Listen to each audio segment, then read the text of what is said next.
ఇంటికి కలిసి కావ్యకు అడ్డంగా దొరికిపోయిన రుద్రాణి. ఆనందంలో రాజ్, సుభాష్, అపర్ణ, షాక్లో రాహుల్, అనామిక. ఇంతకు ఏం జరిగింది? మాయను కలిసి రుద్రాణి అడ్డంగా ఎలా దొరికిపోయింది? ఇదంతా కూడా వీడియోలో చూసి తెలుసుకునేద్దాం. బ్రహ్మముడి అప్కమింగ్ ఎపిసోడ్స్లో ఏం జరగబోతోందనేది ముందుగా తెలుసుకోవడానికి వీడియోని లైక్ చేసి ఛానల్ను సబ్స్క్రైబ్ చేసి పక్కనే ఉన్న బెల్ ఐకాన్లో ఆల్ ట్యాప్ చేయండి. మొత్తం మీద చూసుకున్నట్లయితే కనుక ఇక ఎట్టి పరిస్థితుల్లోనూ రాజ్, కావ్య ఒక్కటయ్యే టైం వచ్చేసింది. కానీ రుద్రాణి మాత్రం ఈ ఇంట్లో ఆరిపోయిన మంటల్ని ఇంకా ఇంకా రేపాలని, ఇంట్లో చల్లగా ఉంటే చూడలేని పరిస్థితుల్లో డైరెక్ట్గా వెళ్ళి అర్జెంటుగా ఆ మాయ ఎక్కడుంటే అక్కడ మాయని కలిసి నేను అసలు ఈ ఇంటికి మాయ ఎప్పటికీ కూడా ఒక ప్రశ్నగా మిగిలిపోయేలా చేయాలి అని చెప్పని అనుకుంటుంది.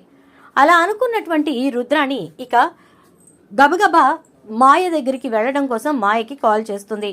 మాయ ఫోన్ లిఫ్ట్ చేసిన తర్వాత, చూడు, నీకు ఎప్పటికప్పుడు ఇన్స్ట్రక్షన్స్ ఇచ్చి ఇలా చెయ్యి అలా చెయ్యి అని చెప్పి నీకు డబ్బు కూడా వచ్చేలా చేసిన వాళ్ల గురించి నువ్వు బయట పెట్టేసి సైలెంట్గా వెళ్ళిపోతే ఎలా అని అంటుంది. మేడం, నేను చెప్తున్నాను కదండి, దయచేసి మీరు నన్ను అపార్థం చేసుకోకండి. ఇక నేను వాళ్ళ ఇంటికి రానని, వాళ్ళ కుటుంబాల్లో నా నీడ కానీ ఛాయ కానీ ఉండదు అని చెప్పి మాటిచ్చి వచ్చాను. ఇక్కడితో ఆపేయండి మేడం, నా వల్ల కాదు. ఆ బిడ్డని కూడా వాళ్ళకే వదిలేసి వచ్చాను. వాళ్ళు ఆ బిడ్డని పెంచుకుంటున్నారు. దయచేసి ఇక్కడ నా ప్రాణం, ఆ బిడ్డ ప్రాణం రెండు కూడా కాపాడిన వాళ్ళు అవుతారు. ఇక్కడికి వదిలేసేయండి మేడం అని చెప్పేసేసి అంటూ ఉంటుంది. నేనెందుకు వదులుతాను? వదిలేదాన్నైతే ఇంత దూరం ఎందుకు తీసుకొస్తారు? అసలు నా ఇన్స్ట్రక్షన్ లేకుండా నిన్నక్కడ అలా ఎవరు మాట్లాడమని చెప్పారు అని అంటుంది. మేడం, మీ దగ్గర నుంచి కాల్ వచ్చినప్పుడు మాట్లాడటమే తప్ప నేను కాల్ చేసి మాట్లాడడానికి ఉందా మీతోటి? చెప్పండి. లేదు కదా, అందుకే ఇక ఏం చేయాలో అర్థం కాని పరిస్థితుల్లో నేను అలా చేశాను మేడం అని అంటుంది. సరే, ఇప్పుడు నువ్వు రాజ్కి ఫోన్ చేసి డబ్బు కావాలి అని అడుగు అని చెప్పని అంటుంది. మేడం ప్లీజ్, దయచేసి ఇక్కడితో వదిలేయండి అంటూ ఉంటే, ఏయ్, చెప్పిన పని చెయ్యి అంతవరకే, లేకపోతే ఎక్కడున్నావో వెతికి మరీ చంపిస్తాను, జాగ్రత్త అని అంటుంది. ఇక అదంతా కూడా కావ్య జాగ్రత్తగా విని ఫోన్లో రికార్డ్ చేసుకుంటుంది. అబ్బబ్బబ్బబ్బ రుద్రాణి, ఏం దొరికావు, చెప్తాను నీ సంగతి అని చెప్పి అనుకుంటూ ఇక కావ్య అయితే రుద్రాణి ఎటు వెళితే అటు వెళ్ళాలి అని చెప్పి, ఫాలో అవ్వాలి అని చెప్పి నిర్ణయించుకుంటుంది. ఇక అలా నిర్ణయించుకుని ఎప్పటికప్పుడు రుద్రాణి మొమెంట్స్ అన్నిటినీ కూడా గమనిస్తూ ఉంటుంది. ఒక రోజున మాయ, నేను మీరు చెప్పినట్టు చేస్తాను, బట్ మిమ్మల్ని నేను కలవాలి, మీరు ఎవరో ఏంటో నేను చూడాలి అనగానే, ఆహా, అంటే మళ్ళీ సమయం సందర్భం వచ్చినప్పుడు నన్ను నువ్వు బయట పెట్టడానికా? అంటే మీ ముఖం నాకు చూపించకపోయినా అసలు ఒక మనిషి అంటూ నాతో మాట్లాడి నాతో ఇలా చేపిస్తున్నారనేది నాకు తెలియాలి కదా అని అంటుంది. సరే అయితే వస్తా, ఈరోజే వస్తా, సాయంత్రం 5 గంటలకి నేను చెప్పిన అడ్రస్కి వచ్చేసాయి అని చెప్పి అంటుంది. ఫోన్ పెట్టేస్తుంది. అప్పుడు కావ్యకి ఫోన్ వస్తుంది మాయ దగ్గర నుంచి. కావ్య, నువ్వు చెప్పినట్టే నేను చేశాను, ఆవిడ అడ్రస్ చెప్తానంది, అక్కడికి రమ్మంది అనగానే, నీకు అడ్రస్ పంపించగానే నాకు పంపించు, నేను అక్కడికి వచ్చి అది నేను అనుకుంటున్న వ్యక్తి అవునో కాదో తేల్చేస్తాను అంటుంది. అలాగే అంటుంది ఇక మాయ అయితే. అలా అన్న తర్వాత ఇక రుద్రాణి మాయకి అడ్రస్ పెడుతుంది. మాయ వెంటనే కావ్యకి అడ్రస్ ఫార్వర్డ్ చేస్తుంది. సాయంత్రం ఇంట్లోంచి రుద్రాణి బయలుదేరేటప్పుడు డ్రెస్ వేసుకుని వెళ్తూ ఉంటుంది. అదేంటత్తా, చాన్నాళ్ళకి డ్రెస్ వేసుకుని బయలుదేరావు అని చెప్పని అంటే, కొంచెం ఫ్రెండ్ని కలవడానికి వెళ్తున్నాను, అందుకే చిన్నపిల్లలా ఉంటేనే వాళ్ళ ముందు నేను కొంచెం బాగా కనపడతాను, అందుకని అలా వెళ్తున్నాను, నీకేంటి ప్రాబ్లం అంటుంది. నాకెందుకులే, నువ్వెలా తగలడితే అని చెప్పి స్వప్న అంటుంది. అలా స్వప్న మాట్లాడడంతో ఇక సైలెంట్గా రుద్రాణి అక్కడి నుంచి బయలుదేరి వెళ్ళిపోతుంది. అలా వెళ్ళేసరికి ఇక అక్కడ రుద్రాణి ఏ అడ్రస్కి అయితే ఇప్పుడు మాయ తనకి పంపించిందో కావ్యకి ఆ అడ్రస్కి వెళ్తూ ఉంటుంది. కావ్య నిదానంగా ఫాలో అవుతుంది. అమ్మ రుద్రాణి, నువ్వేనా కాదా అని నేను ఇప్పటి వరకు డౌట్ పడ్డాను, కన్ఫర్మ్ అయిపోయింది నువ్వేనని చెప్పి, చెప్తాను నీ సంగతి అనుకుంటూ జాగ్రత్తగా మళ్ళీ తన ఫోన్కి పని చెప్తుంది కావ్య. ఇక కావ్య వెళ్ళి ఒక పక్కగా కూర్చుని ఉంటే రుద్రాణి ముఖానికి చక్కగా చున్ని కప్పుకుని, అంటే స్క్రాపర్ చుట్టుకుని చక్కగా వచ్చి మాయ ముందు కూర్చుంటుంది. మాయ వచ్చిన మనిషిని చూసి, మీరు అనగానే, ఫోన్లో మాట్లాడుతుంటే నేను చూడాలి అని చెప్పనన్నావు, వచ్చాక మీరు అంటావేంటి అంటుంది. ఓ మేడం మీరేనా అని చెప్పి అంటూ ఉండగానే ఇక మాట్లాడుతుంది మాయ రుద్రాణి మాయతోటి మాట్లాడుతుంది. ఇక అలా మాట్లాడుతూ ఉండగా వెంటనే ఇక మాయ అయితే, చూడండి మేడం, నేను వాళ్ళకి మాటిచ్చి బయటకు వచ్చేసాను, కాబట్టి దయించి మీరు నన్ను మళ్ళీ ఇందులో ఇన్వాల్వ్ చేయాలని కానీ నాతో ఈ పనులు చేయించాలని కానీ చూడకండి ప్లీజ్ అని చెప్పని అంటుంది. నువ్వేం చేస్తావో ఏంటో నాకు తెలీదు, కానీ నేను ఒక విషయం మాత్రం చెప్తాను. అదేంటో చెప్పనా? ఎట్టి పరిస్థితుల్లోనూ నేను చెప్పింది నువ్వు ఫాలో అవడం తప్ప నీ సొంత బుర్ర ఉపయోగించొద్దు.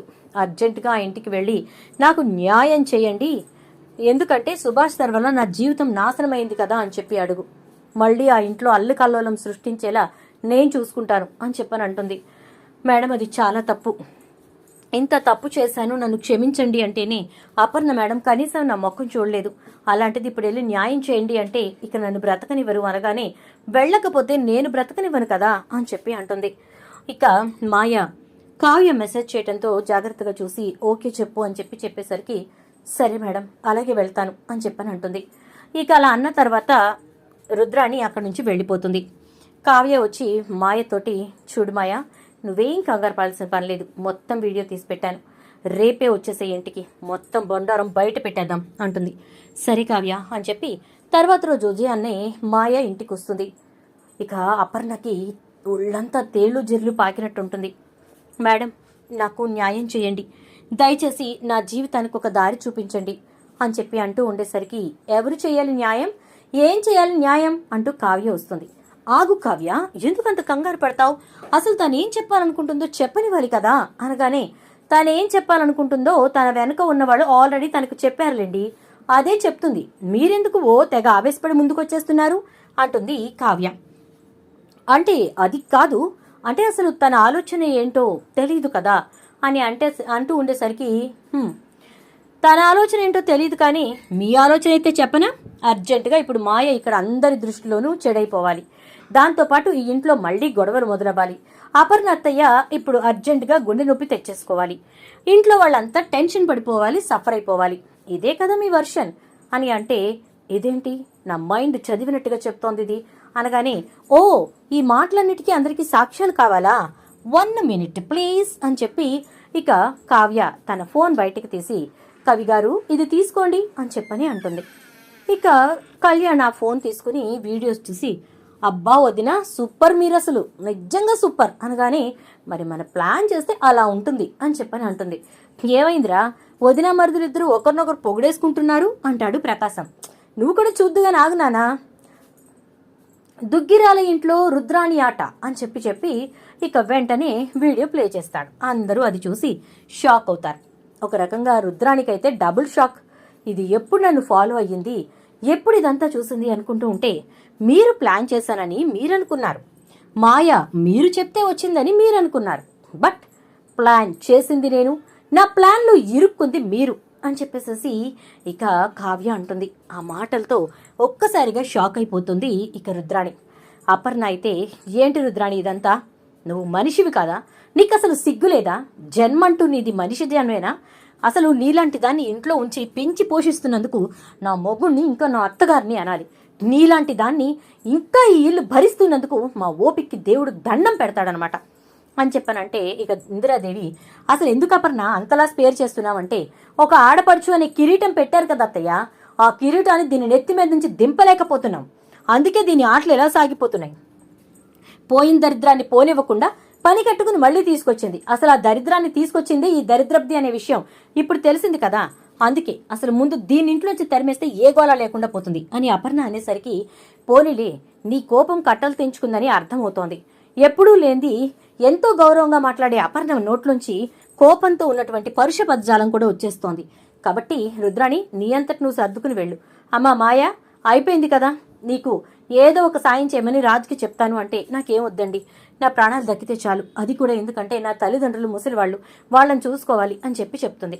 ఇక ఇందిరాదేవి, వాటికి ఎటువంటి ఇబ్బంది లేదు, నువ్వు వెళ్ళు అని చెప్పి పంపించి, రుద్రాణి ఇదే ఆఖరిసారి చెప్పటం, అసలు ఇది చెప్పడం కూడా అనవసరం నీకు, నువ్వు ముందు బయటికి వెళ్ళి ఇంట్లోంచి అని చెప్పని అంటూ ఉంటుంది.